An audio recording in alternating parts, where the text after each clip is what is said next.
So, when the Hungarian sculptor and professor of architecture Erno Rubik invented the eponymous cube in 1974, I wonder if he ever imagined that his brightly coloured 3x3x3 puzzle would become a worldwide craze, selling more than 450 million of the bright plastic cubes, or indeed that a 21-year-old American speed solver called Max Park, who has competed in tournaments all over the world, would solve the puzzle in 3.13 seconds, shaving 0.34 seconds off the previous record. But that just happened.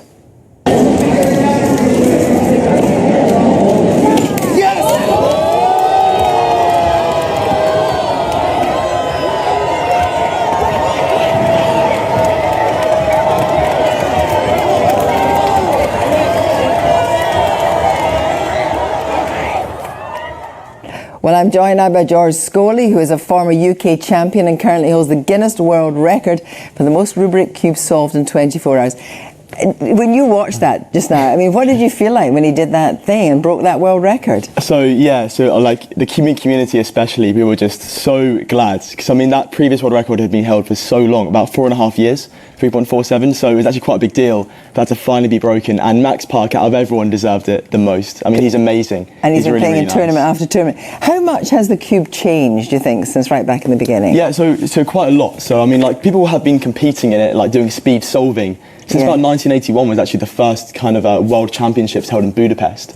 But since then, people have kind of started, like, they started by kind of modifying them, sanding them, but now we obviously have our own kind of bespoke cubes that are made for us, and that kind of comes with like magnets inside for like a nice tactile click when you turn. So what do you like? Yes, I mean, like the modern ones. Yeah, I like one. I mean, it's a good point. Like they kind of that you're mentioning that, because I mean everyone has their own different turning style. So like I like one that's kind of on the looser side, and then one that's kind of got quite strong magnets when it clicks each turn.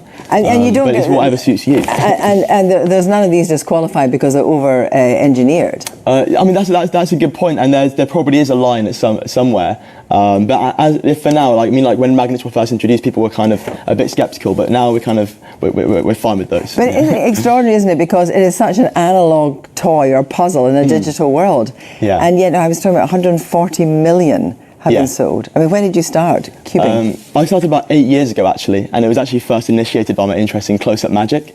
But I went online, and to be fair, I mean, it was only 8 years ago. I mean, the resources were all there. I went on YouTube, and I learned via a tutorial. It took me about 4 days. But how did you? What was in your head? When you're looking at this, what's in your head? Is it algorithms? Is it something completely different? It's algorithms. You're absolutely right. Yeah. So you learn these algorithms, which kind of just set some moves. They'll temporarily mix it up, then put it back, having switched a few pieces. Okay, well, let's go back to Max Park for a second. What's his style of play? Because you obviously have watched him a lot. Yeah, so I think the first thing to mention about Max Park is he's autistic. Yeah. So I think this kind of serves to emphasise the neuroatypical capability to kind of do something over and over, that amazing diligence. Yeah. And obviously he's been highly supported by his amazing parents as well in being able to go to all these competitions and just compete and try and mimic a competition environment at home as well. Because obviously it's about getting it in competition where it really counts, you know. Because I previously actually had my personal best was 3.31 seconds. Wow. Which is better than the previous world record. Now it's not anyway.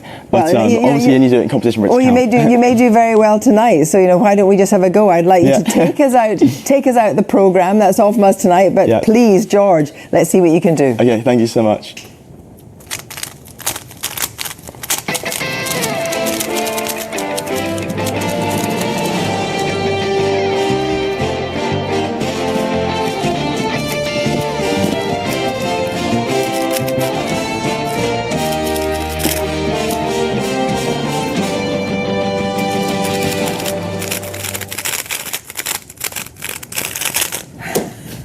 Cool. You're a star.